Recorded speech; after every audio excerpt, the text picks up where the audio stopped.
Policing the Highlands is not a job for the faint-hearted. It's just the scope of the place, the vastness of it. It's huge. It's absolutely massive. Police Scotland's Highlands and Islands Division is Britain's biggest beat. They don't find you, stand still. People come up here and go missing. You'll come to no harm. 12,000 square miles of lochs, glens, islands and mountains. Somebody at home just going through hell. From protecting endangered species. Animals don't talk, and there's not many eyewitnesses. We'll get them taken away for forensic testing. Please, what's the address of the emergency? To answering emergency calls in the UK's wildest places. Nobody phones the police when they're having a good day. People only phone the police if they're in points of crisis. Somebody's phoned in to tell us that their window has been hit by a bullet. It was like an explosion, so loud. Here, cutting-edge crime fighting works alongside old-school rural policing, tackling 21st century problems that threaten traditional ways of life. The number of drugs deaths that we have dealt with over the last few years has just been astronomical. They're machetes. If you see one of them coming at you, you're thinking the worst. We do police with the consent of our communities. Absolutely shaking. Just give us a call. Just do 999 because we want to find out who this is. But we're also very much part of the community. This is a friend of mine. Don't say that on camera. You're one of the locals, but you still have to maintain the law and order.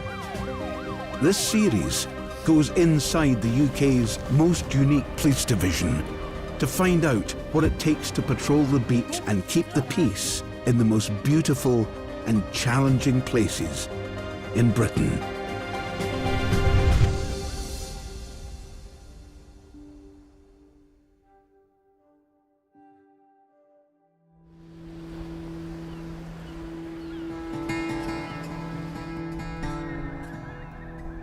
Highlands and Islands as a policing division is roughly the same size as Belgium. Of course, policing incidents happen everywhere across the area. You know, you can never guess where it's going to be. And quite often that response time can be, you know, an hour or more to actually get to the incident, let alone deal with the incident. The Outer Hebrides. Battered by the North Atlantic, this island chain stretches for 130 miles from north to south. The wind! What is going on? On patrol here today are Fraser Edwards and Lorne McLean. Control from 24 Bravo, that says Charlie Charlie 82.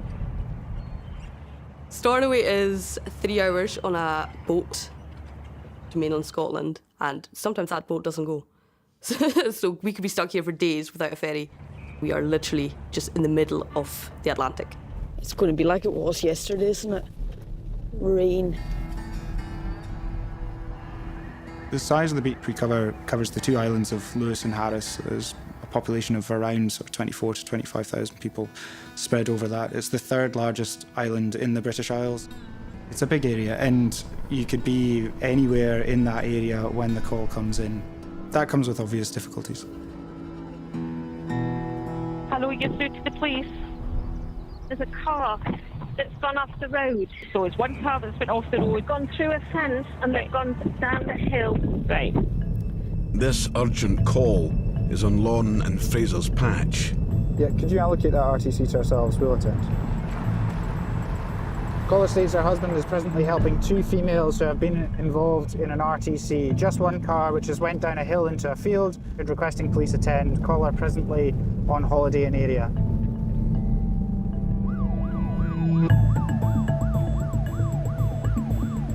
So this call is about An hour away from here. maybe nearly an hour.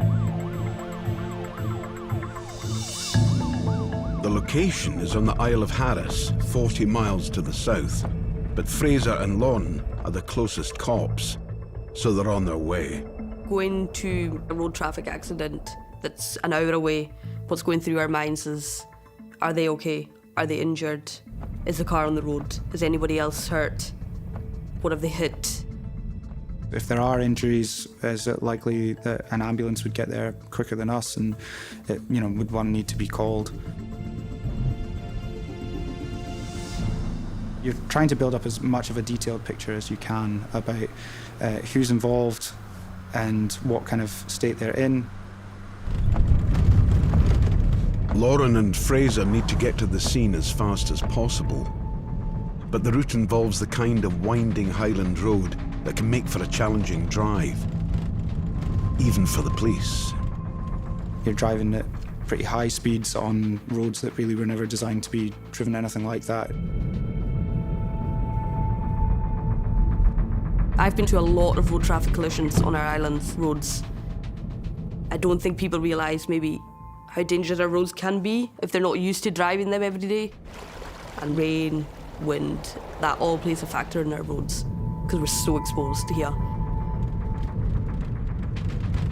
I would describe these conditions as poor. Yeah. We've got high side winds, there's a lot of surface water on the road.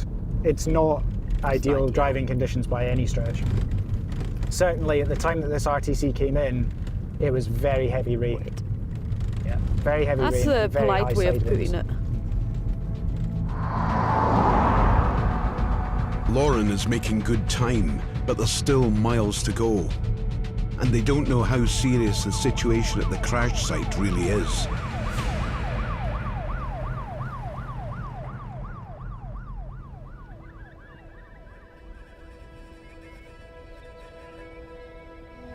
"60 miles southeast of Harris, on the Scottish mainland, lies the village of Caerlev-Lachalsh. Gateway via a famous bridge to the Isle of Skye.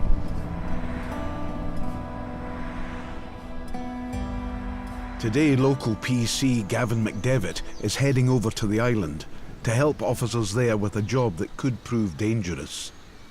So I'm heading up to Portree just now. Colleagues up there have got their hands on a search warrant that we're looking to execute this afternoon. So I have to go and assist them.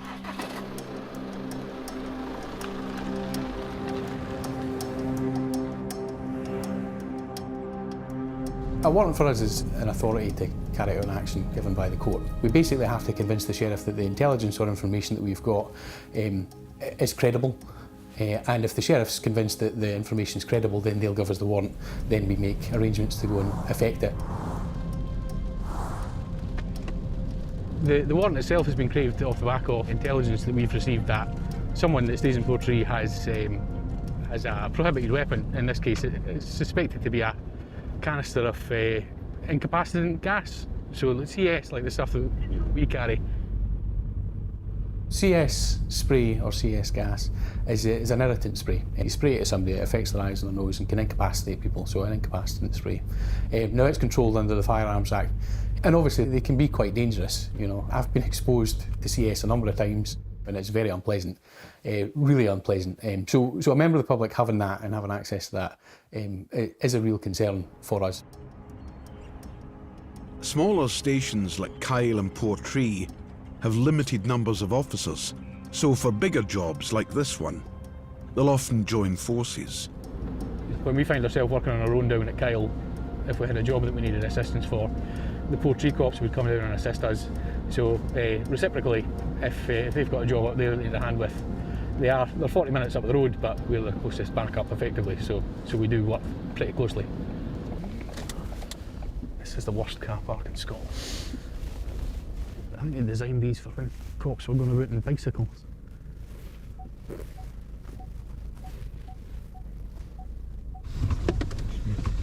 See what's happening. At the station, Gavin checks the warrant and gets kitted up. He's taking no chances. I'm one of the specially trained officers who's allowed to book out the taser as part of our PPE. You never know what's going to happen at a job, so while we've got access to it, we're as well having it. Particularly when we're out here and if we need backup, it can be quite far away sometimes.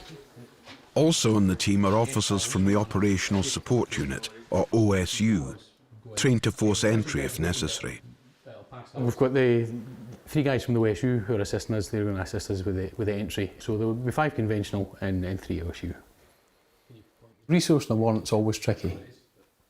Resourcing a warrant in the Highlands is extra tricky. If you're going through a door, you don't always know how many people are on the other side of it. And there is always safety in numbers. If the man does have CS gas, he may be unaware it is illegal, but his known profile means he's considered a risk. His involvement with social work who have identified him as distrustful of police, so we're not totally sure how he's going to react to us going to the door. The plan is, if you guys going to go to the door first, go for a call out and see if he'll answer it. If he doesn't... Somebody could just lead us in so we get the right colour. Yeah. So we know what we're getting. Well, if you guys go ahead, if you follow Leslie and Ali, and I'll follow behind, because I'm probably the most lost here. Yeah. Excellent. It's time to go. The team has surprise on their side. If there is evidence of criminality, they should find it. But they can't know how the suspect will react when they arrive, unannounced, at his door.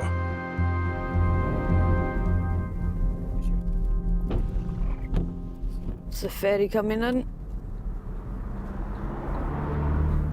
I'm assuming it's up here. That's what I meant. I think it must be, yeah. They said they could see the ferry terminal. Just look for a car in a field.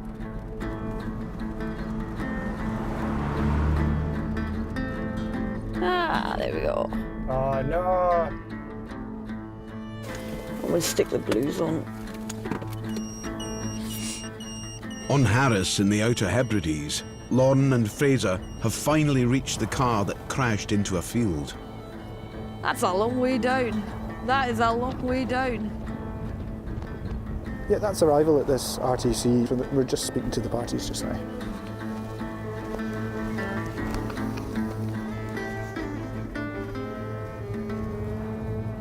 How many times did you roll? Roll? I think about 3. Just like a washing machine. No, it was. It was. Although their car flipped several times, amazingly, the occupants seem uninjured. Take it you didn't have anything in the car that was able to come up and hit you? We both had a month's worth of shopping. Cans. I don't know how that. Take it you haven't been drinking or anything like that today and all that. I offered her whiskey and she's like, the pills are coming out. I know, yeah, probably just as well waiting until this is done. So who was driving the vehicle? I was. Sound. Do you agree to provide a specimen of breath for a breath test? And if not, what is your reason for refusing? I do. That's sound. One continuous breath, okay, just keep going until I say stop. Keep going, keep going, keep going, keep going, keep going. There we go. Clicked. Hey, congratulations, 0. Zero's the hero. Okay. There you go, take a straw please. The driver and passenger have only recently moved to the island. With alcohol not a factor, the cause of the crash seems clear. The wind is, like, I'm holding on to my hat so you can probably see it's quite windy. So they were saying they were just coming up the road and a gust has just taken them and they've overcorrected and basically ended up down the embankment. I'd say the majority of road traffic that I've been to is islanders. So I think people that come here drive a wee bit more carefully because they don't know the roads. I think it's just, honestly, it's down to weather conditions today. It's so slippery. Even on our way down here, we were quite all over the place. So the fact that they've walked away with 0 injuries as well is amazing because it was quite a steep slope they've gone down. So I reckon it'll probably hit them what's happened in a couple of hours, but they were in amazing spirits. I'm glad you're okay, because that could have been quite an ordeal. So if you start feeling like stiff or anything later on, seek medical attention. You come to these things on this island, they look pretty bad because they can go quite a distance off the road because there's quite far drops and everything, but the ground is pretty soft, there's no trees. So, you know, provided your car's got a decent safety rating, you're generally okay. But I'm sure it's probably been quite frightening for them. That's some drop, to be fair. Just luckily it wasn't a couple of metres down the road or they'd have been in the sea.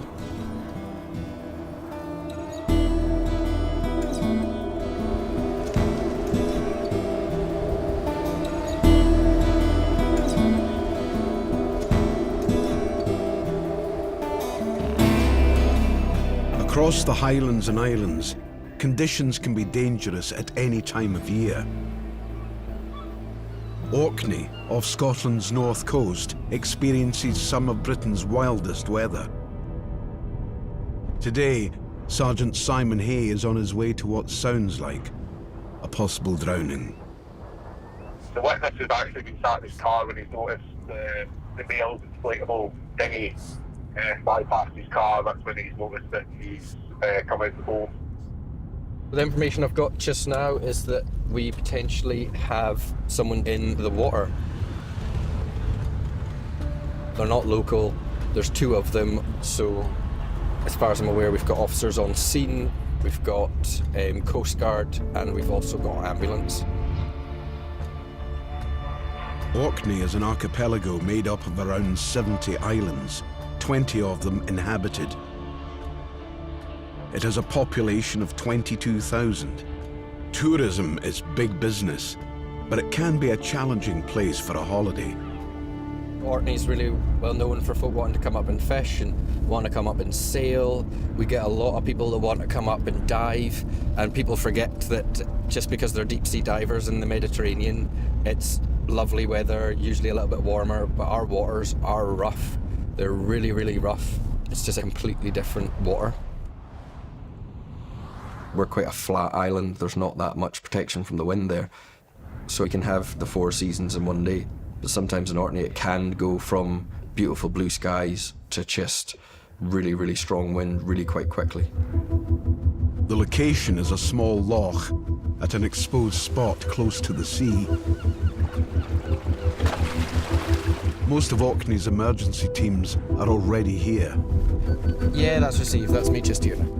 There were 2 men involved in the incident. One has been taken to hospital. The other has died at the scene. There are 2 boys up there, and they were fishing?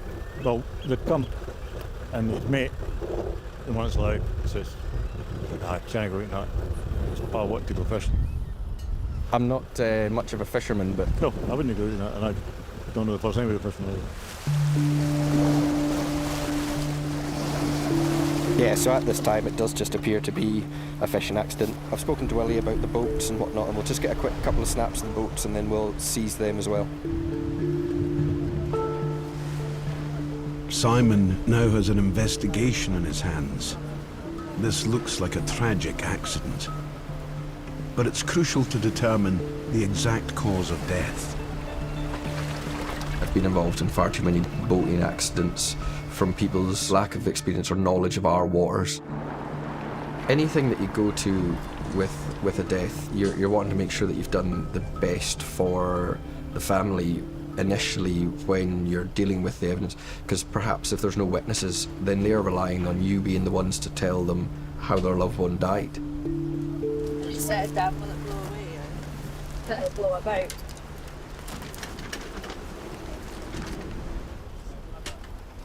In charge of recording the scene is Detective Constable Amy Garriach. We've taken that fishing rod. When we found it, it was still in the water, so we needed to get someone to go out and get it. So because now we've found the fishing rod, which has been in the water, rather than having been, lying at the side, not anywhere near him, it helps us to confirm that he actually has been out on the boat.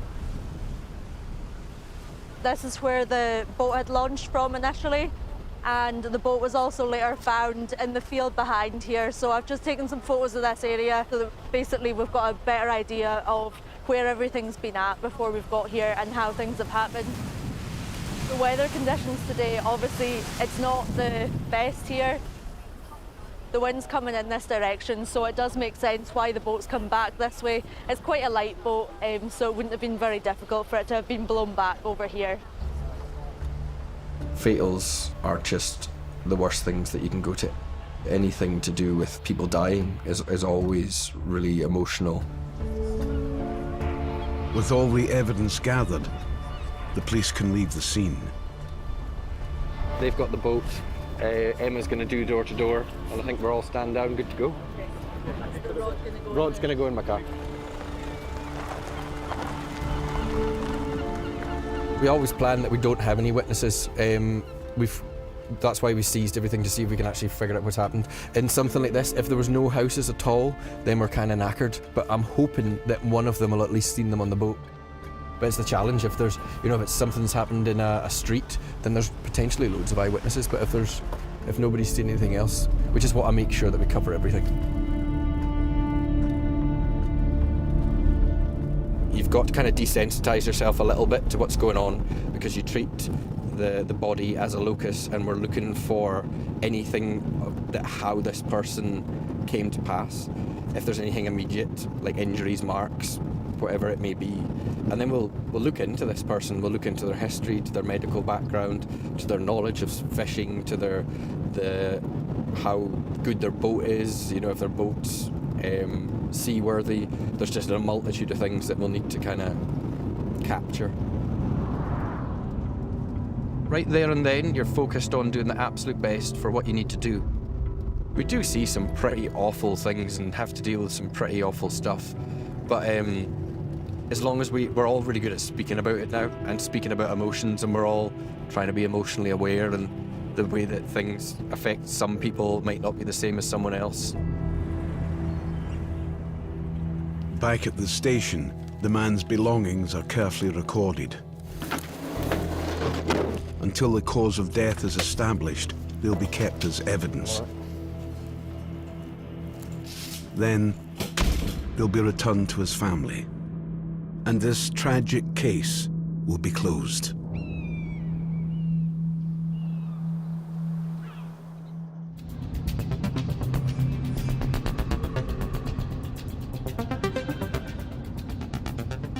Seasons in one day. All of them freezing.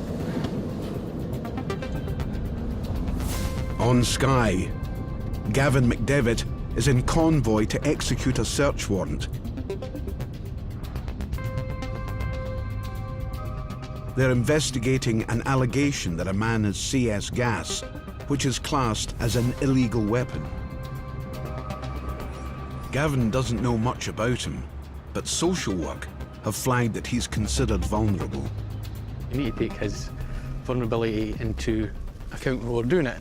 It won't stop us executing the warrant, and it certainly won't stop him being arrested, but it's just something we need to pay attention to.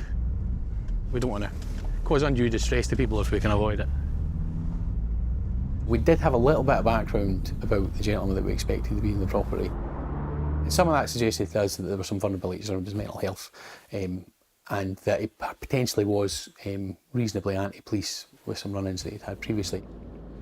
But it wasn't really a known quantity to us. You know, it wasn't someone that we were coming across on a daily basis. He had come to our attention just a few nights before that in relation to an incident of violence. So we had that information before we were going in. In executing a warrant like this, the element of surprise is key. If we go and chap a door and wait for too long, then people can dispose of evidence, barricade themselves in, things like that. So rapid entry is good for making sure we can get in and secure evidence quickly and secure people that are inside.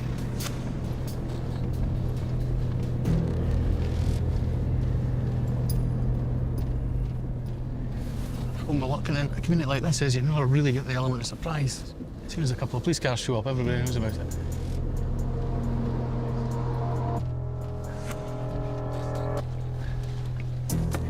The decision actually on how we're going to enter a property is usually made based on the threat and risk that if it's something that can be flushed down a toilet, we're probably not going to chap the door. We're probably going to go through the door to try and preserve that evidence. If we think that there's going to be a risk to us from whatever they've got in the property, again, we're probably not going to chap the door first.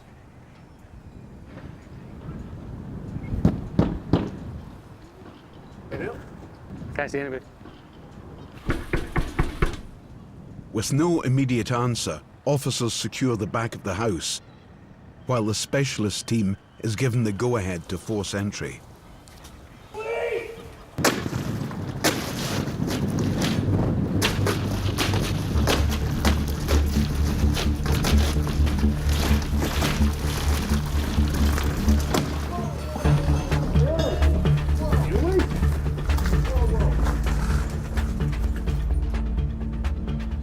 Come and have a seat and we'll explain it, all right? The suspect is inside. Once he's calm, Gavin can explain what's happening while the team searches the flat. All right, the drama's over. All right, we'll just all settle down a wee bit, all right? So this is a firearms warrant to search the premises here. Specifically, we're looking for CS, right? We've had information that there's been CS spray in the house, and that's why we've got this warrant. Is there CS in here? A CS canister? No? Do you want to say anything about this just now? Not a problem. So my colleagues are going to carry out the search here, and then what we find or don't find will determine what happens next. If the man does have CS gas, he could face prison or a hefty fine. Right, we'll be as quick as we can. We'll not look to make much of a fuss about it.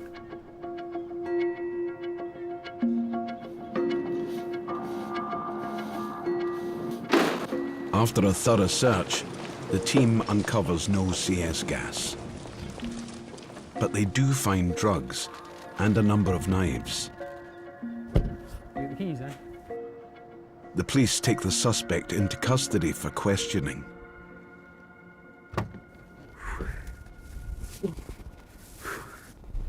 Just in time for the weather to turn.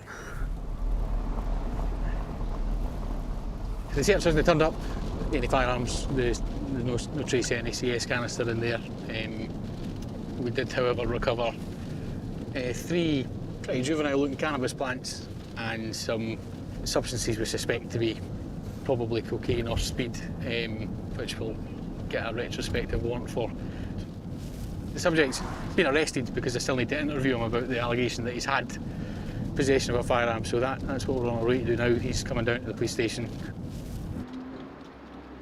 Commonly with evidential warrants, if we go in and we don't find what we're looking for, we might just leave the property and explain why we'd carried out the warrant and leave the subject on their own. On this occasion, we pulled him in to interview him about it because we had to get to the bottom of the allegation. Given the nature of it, you know, if somebody's alleged to be in possession of a firearm, then we can't just leave it alone if we don't find the firearm. We really need to get to the bottom of where the allegations come from. You're not wise to answer any of the questions, but anything you do say may be noted, may be audio and visually recorded, may be used in evidence.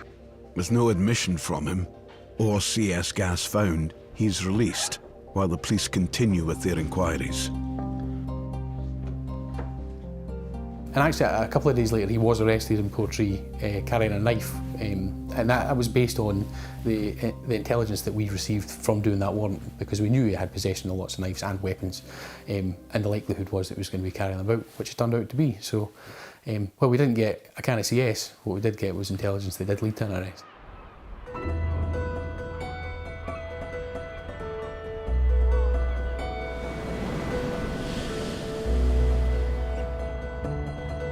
Orkney is about an hour and a half on a ferry from the mainland. We've got a police office on the main island, and we have to get ferries to travel in between the island groups there. It does take a certain type of person to live and work here, so often there's a strong family bond to an area. They've grown up there and they know the community. So we've got, right here is what we call a blackening. So this is an Orcadian tradition. Men, women, when they get married, they all throw molasses over one another and get paraded about the street. In Kirkwall, Simon is back on patrol, watching over the community where he grew up. How we police up here, we're policing by consent. We need the public on our side. We need the public to help us. I'd like to think that if I was in a pub and I was in a fight with someone and if someone wanted to fight with me, that if I fell down, I would like to think that more people would jump in to help than jump in to hurt me.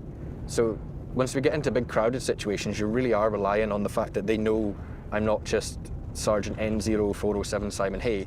They know I'm Simon. I want people to like the police. I really don't like it when people have a bad opinion of the police and I kind of get it in my head that I'm going to change your opinion. Today there's a special event in the Kirkwall calendar, and Simon's going to lend a hand. We are off to assist the riding of the marches today.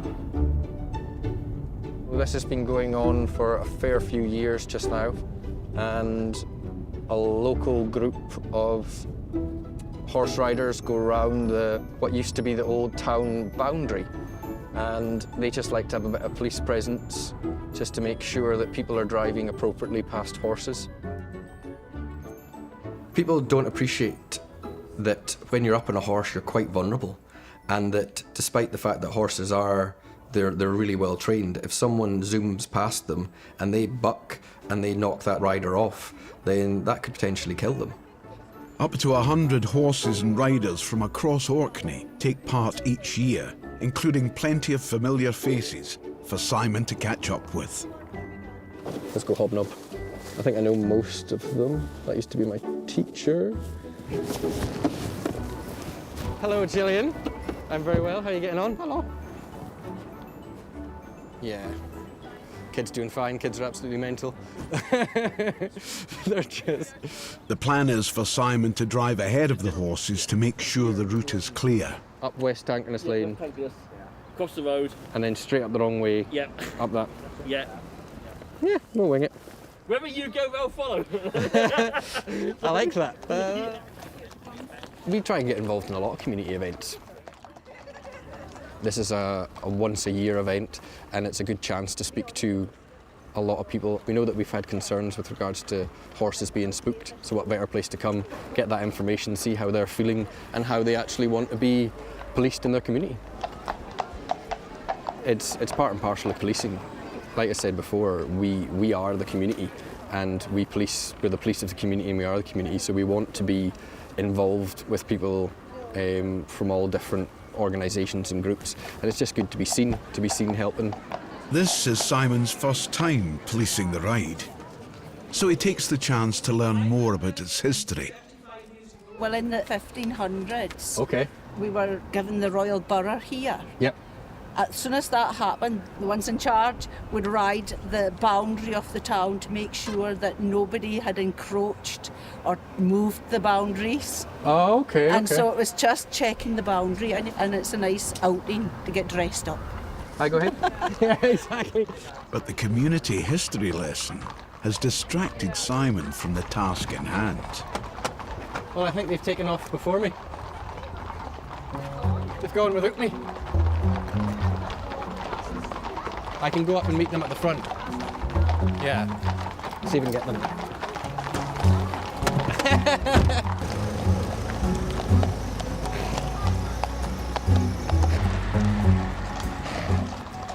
Alright, it's just we got the riding the marches going past, so just make sure you keep your speed down once you go past all the horses, mate.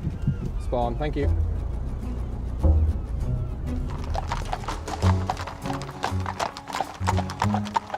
There's been a few issues in the past, but not many, of people just being impatient.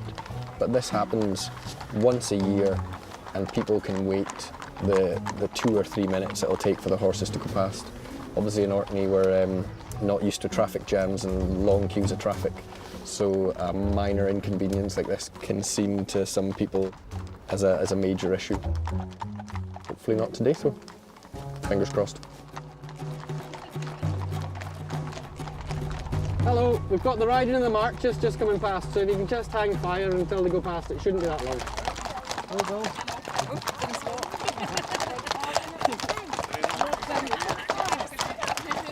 As far as I can tell, everyone stopped, everyone seemed to be in good fettle, everyone did what they were told.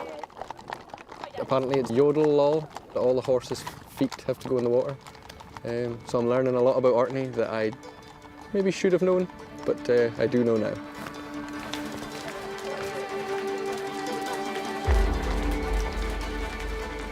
Not all crime fighting, a lot of prevention and community engagement. And that's why I want to be a police officer up here. And for the community itself, Simon's help isn't just appreciated, it's essential. The police make this possible actually because motorists are on the same roads as we're riding. Without the police keeping things in order, it would be dangerous. In fact, we wouldn't be able to do it without the police. It's good to know our history. It's a way of teaching the youngsters the history. There's a great pride in being Orcadian. We're part of Scotland, we're part of Britain, but we're distinct as well. I love being a policeman and I love being in Orkney. I can't think of anywhere else that I would rather work.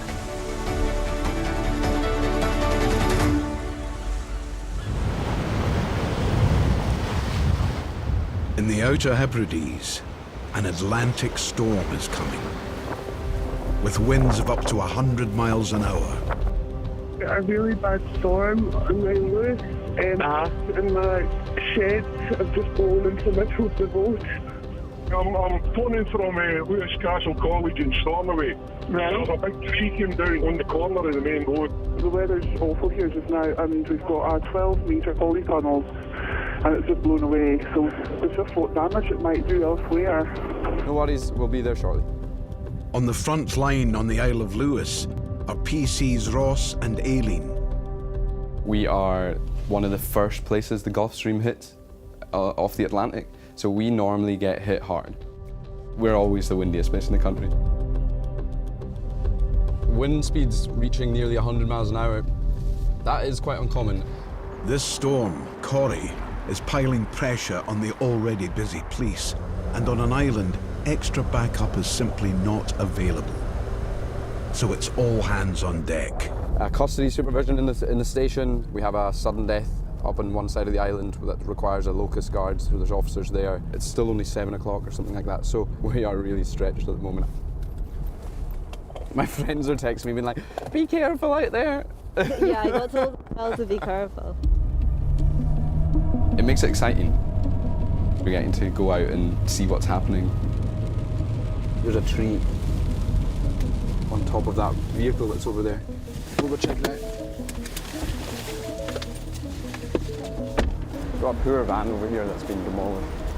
It's been totally demolished. Control 241. Yeah, Roger, I was just wondering if you could put on one of the incidents for the weather in Stornoway. We've come across a van that's been what appears to be demolished by a tree. There's no one in it. Just making sure there's nobody in it. It's all good. We've logged it. As the storm gets stronger, calls are coming in thick and fast. Police must address an emergency. There's cables down and crossing a main road. The power lines, can you see how many lines are on each? I think there's about 4 cables on the main road there. And there's a pole, I think there's a pole line against the fence. The most urgent job right now is to check a broken power line. If it's live and lying across the road, the cable could be dangerous. Well, this looks promising. Luckily, the power company is already on the scene. We'll speak to them. See if they need our help closing the road or anything.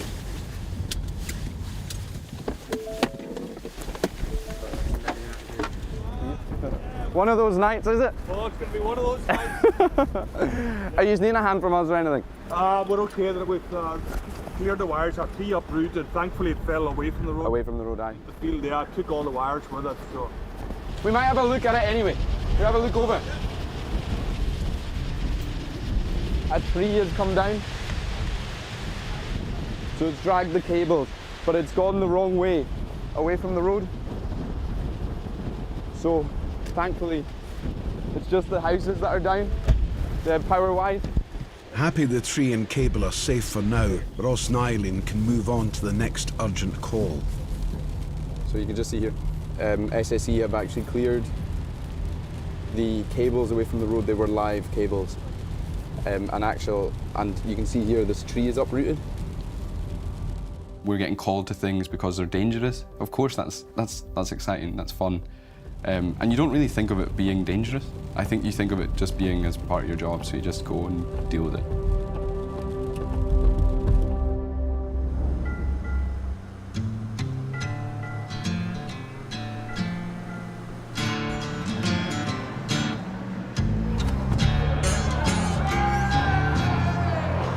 On the weekend shift in Orkney, the weather is calm. Unlike the local Saturday night revellers. Patrolling the streets tonight are PCs Emma and Karen. We've just had a call in for a fight in one of the suburbs in Kirkwall.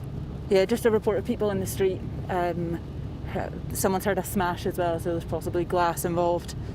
But there's no further details of how many people, so we're just sending all the units to it. Tonight in Orkney, all units means 2 units.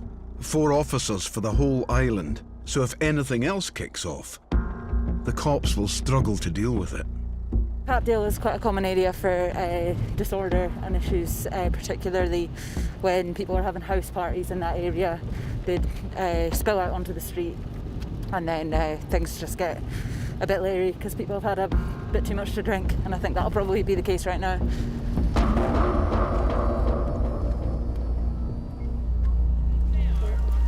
What the hell's going on here? A woman is called to report the sound of a fight outside her house.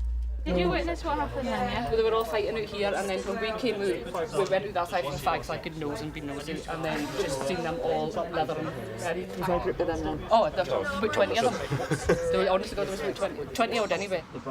In the post-fight chaos, it's unclear exactly what happened. Karen and Emma have to work out who saw what and who's to blame. Are you getting a statement from Yeah, we've got this boy's been jumped to here. Bradley Sader. I wouldn't say it. I say it is my own fault.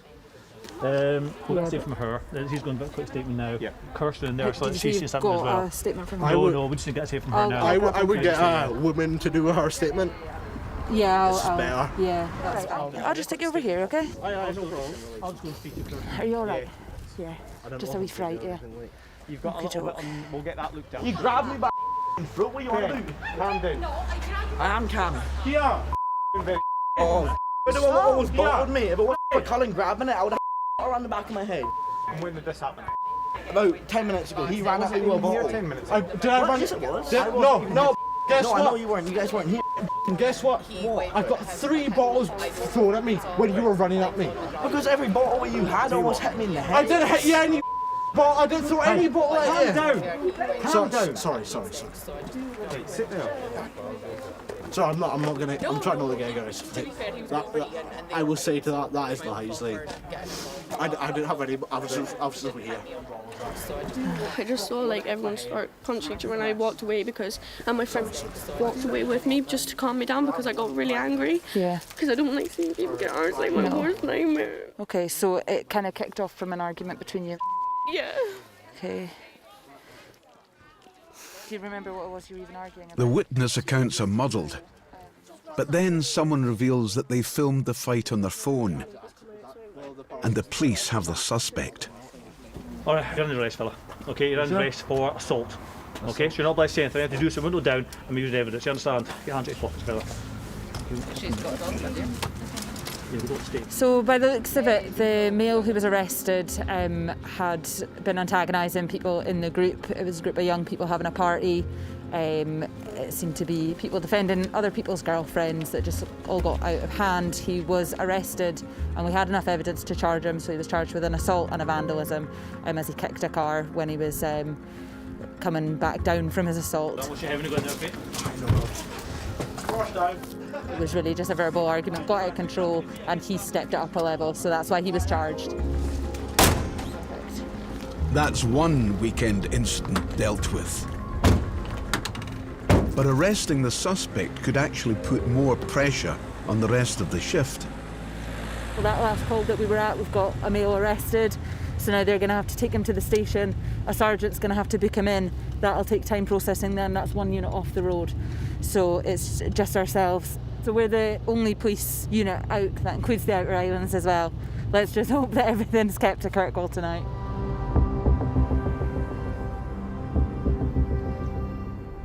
150 miles south in the capital of the Highlands, Inverness, conditions are calm but very cold. Thank you. PC's Keith Whitelaw and Nicola Bain are beginning their shift. We've been allocated as a response unit for the night, and from 5 o'clock until 9 o'clock we're going to be patrolling the area, responding to any calls. It can be a bit of a mixed bag, like sometimes it can be fairly tame, and other times we can be, rushed off our feet. Inverness is the biggest and busiest place in the Highlands, and it's the weekend, which for the police can mean dealing with revellers under the influence. It's difficult to get through to people if they're obviously under influence. You're either going round and round circles with the same argument. It's very difficult to reason with them when they're under the influence. But then, we're professionals, so it's knowing that that's the case, and so far as possible, treat people like the way you'd like to be treated yourself. But on any response shift, the rule is to expect the unexpected. Yeah, go ahead. Would you be able to take the payphone at Coronation Park? A 999 call with a female, possibly able to call her child, and she says she needed help. There's no answer to the phone. Are you able to take the make sure there's nobody there to spray second? Yeah, will do. Okay, thank you.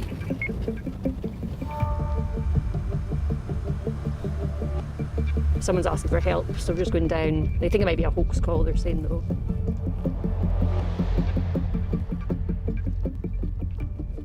The frequency of kids phoning from that phone box is quite high, and they think they heard kids in the background.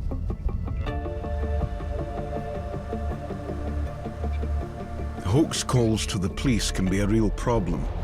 They take up valuable time and resources. Drive around, see if anyone is in distress.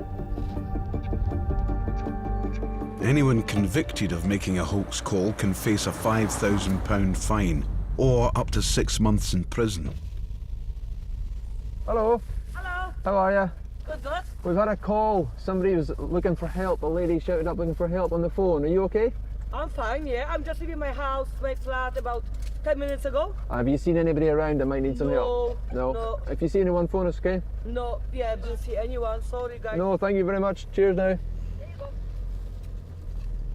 No, I think we'll have a look. We'll hang the phone back up if it's off the hook. I think it's on a wee Did you have a look?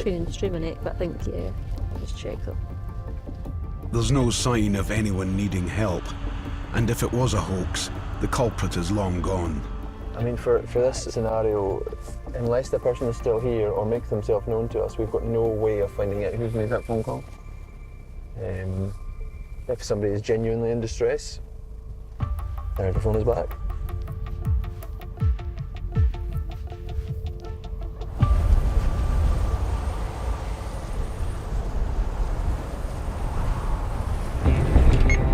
Yes, we'll be with you in 5 minutes. On Lewis, Ross and Eileen are still out in the storm, and every other available cop is now on call as well, including PC's Lauren and Lisa. This boat has just blown off its trailer just as we were coming along here. It was forecasted. Maybe a lot of us played it down, me in particular. I played it, I was like, oh, it won't be that bad. Little did we know. I can't remember the last time we actually had a storm, maybe to that extent. Because we're so coastal, if you don't get the shelter, the gusts can be more terrifying. Oh, there we go. What was that? A branch. You just go into this mode where, right, what do we have to do? What's next? Some parts of Lewis are so exposed that during a storm like this, they can be swallowed by the sea. We have one causeway on Lewis. It's exposed by sea on one side of it and there's a lock on the other side. So when there is wind, that sea just comes straight over that causeway. Battered by wind and waves, the road across the causeway is becoming dangerous. So you can see here up ahead, so we're starting to get seaweed and stuff on the road. The more spray that comes over, the more seaweed and things, so it just makes it pretty difficult to pass. Rocks, just anything, and the water can be very powerful, as you know. This is the worst corner here. Also on scene are the Coast Guard, providing vital extra manpower. When there's storms, we rely heavily on the Coast Guard for assistance. They're able to shut roads, keep roads shut, and allows us to be released from that to attend to other calls, and especially during periods of strong wind. there can be a lot of calls. The road is too hazardous to leave open, but to avoid stranding drivers in the storm, they have a plan. Closed both sides, and Coast Guard are going to ferry a few folk over to the other side. Over. So what they're going to do is they're going to carry out a single track convoy going over just now, just to try and assist with some of the traffic. He's stopping. Hello, how are we doing? With the other guys. That's all right. The other cars. That's fine. It doesn't seem too bad, but it's changed again, so it's worth just keeping an eye on it anyway, I think. Thank you so much. We'll go back across. The direction of the wind is changing all the time, so once it swings back round, that's when it's causing the problem, so we can't really risk leaving it open. You're through to the police. What's the address of your emergency? A tree's blown down on the road just outside Stornoway. Hi there, some trees have fallen across the road. The road is blocked. I'm just phoning to report a road blockage in my village. There's a couple of trees down with a gale. We need to move that because that's right on the corner. Across the island, Ross and Irene are going to deal with another fallen tree. But before that, they run into more storm damage, putting lives in danger. A large gate has been blown off its hinges and onto the road. So what I'll do is I'll speak to the council as well and let them know it's here. Good evening, Farah. Hi Farah, it's Ross from the police station. How's it going? Oh, don't down. Not a great day at the office, is it? We've moved it off the road at the moment, but in case it blows back, it might be. Okay, see you later. Cheers. You can hear the sirens going off in the background of her call. She's had a busy day.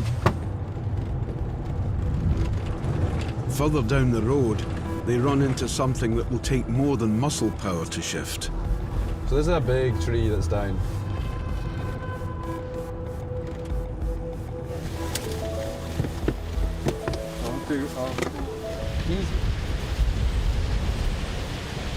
Supposedly there was people coming through, but there's no way anyone was. There maybe was people walking through, but there's no way anyone was getting through in the car.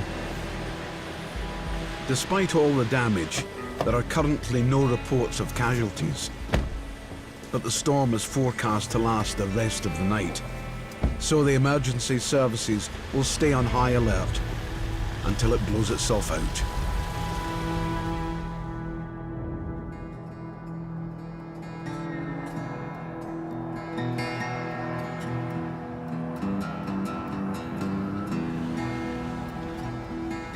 Oh, that's nice. Oh, it's I was getting too hot there. I seen us like too many layers have been indoors. In Inverness, the temperature is now down to 0.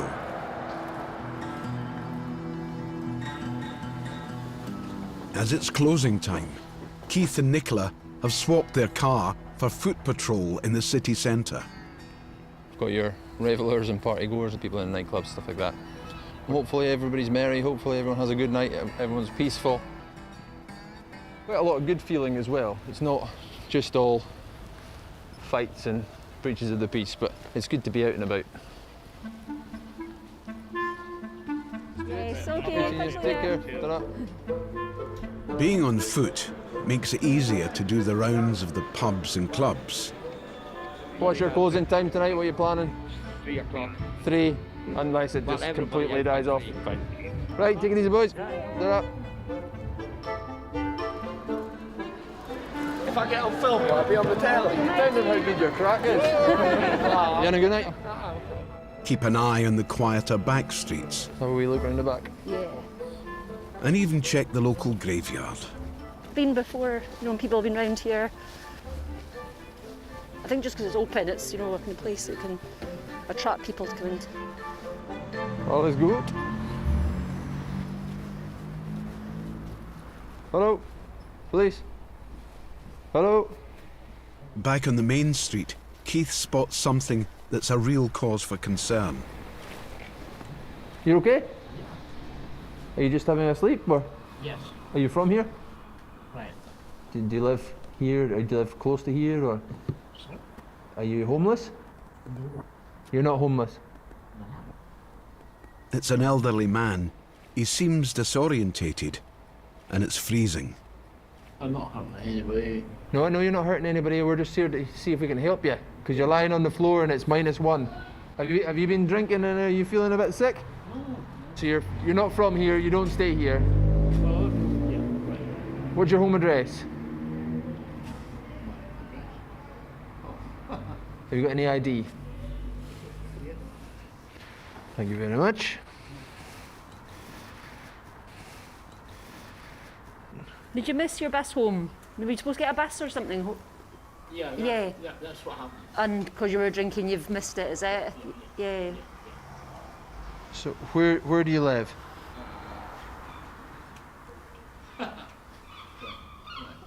I'm trying to think. Okay. Okay, take your time. Fort William? You live in Fort William? Well, we're going to struggle to get you home in Fort William tonight. It's a fair trek away from here. Yeah. So what's your plan? Are you planning on sleeping on the streets tonight? Yes, but I've got money to pay for it. You've got money to pay for a hotel? There is a hotel just around the corner. Just over there. Do you want us to help you with your stuff? Yes. Right, brilliant. There's your card back. Will we get you over to this hotel? Good idea. Come on then. You want a hand up? No problem. You sure? Right, come on then. Up you get. This is all yours, is it? Yeah. See if we can get you a room in this hotel. You've got plenty of cash, have you? Yeah. Right, come on in then. That's him in there now for the night. It'll be a bit warmer now because it's 0 degrees lying on the cold concrete where he was. I asked him if it was something he did was sleep rough often, and he said no, it's not. So I think it's possibly just a case of he's had too much to drink tonight, and he's laid down in the first place. He's come across, it was quiet, so I mean that's why we would never just walk past that. That's somebody that's needing our help, whether they know it or not. The motto of Police Scotland is keeping people safe. Sometimes that just isn't possible. But tonight, Keith and Nicola might have saved a man's life.